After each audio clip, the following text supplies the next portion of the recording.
University আবিষ্কার করেছিলেন। অত্যন্ত সহজ উপায়ে কতগুলি শারীরিক ব্যায়াম, যার মাধ্যমে শরীরের সকল অঙ্গে উপকার হয়। যেমন আপনি শরীরের মাংসপেশিগুলি সতেজ হয়, তেমনি নিয়মিত বৃদ্ধি পায়, ফলে শরীরটা দারুণ ভারসাম্য আসে। তা আমরা করবো সূর্য নমস্কারের 12টি ভঙ্গিমা, সবাই একসঙ্গে করবো। 1 2 3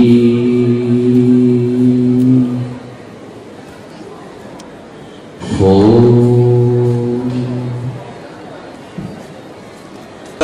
পুঁথিগত মুনি ঋষিদের বা বেদ উপনিষদ থেকে উল্লেখ পাই, কিন্তু আমার ধারণা যোগার জন্ম প্রকৃতির থেকেই এবং আমাদের সেই সময়কার অতি প্রাচীন কত হাজার বছর, কত লাখ বা কত কোটি বছর তার কোনো মাপ করার কারোর ক্ষমতা নেই, আমাদেরও নেই।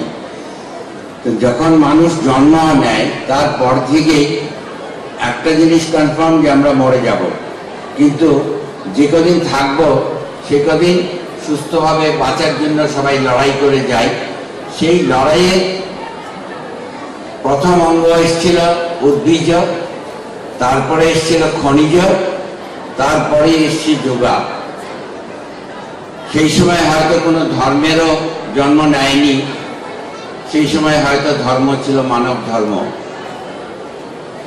এবং আমরা এখানে যারাই এসছি, যারা যোগা চর্চা করি, তারা ছাড়া যদি কেউ থাকেন তারা ভাবি, কিন্তু বৃদ্ধদের আসন আমরা দেখছি, অর্থাৎ শুধুমাত্র ছোটরা আসন বলে তা না, আমরা বড় আসন করতে পারি, পবনমুক্ত আসন।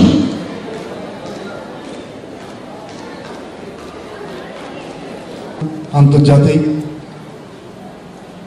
যোগা দিবস উপলক্ষে অল ত্রিপুরা হেলথ অ্যান্ড লাফিং এসোসিয়েশনের তরফ থেকে আন্তরিক অভিনন্দন সবাইকে।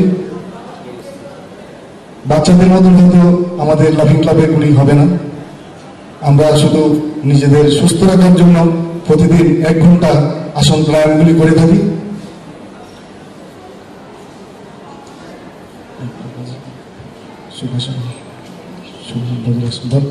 এবার বজ্রাসনে বসে যান, বজ্রাসন করে দিন, প্রথমে বজ্রাসন।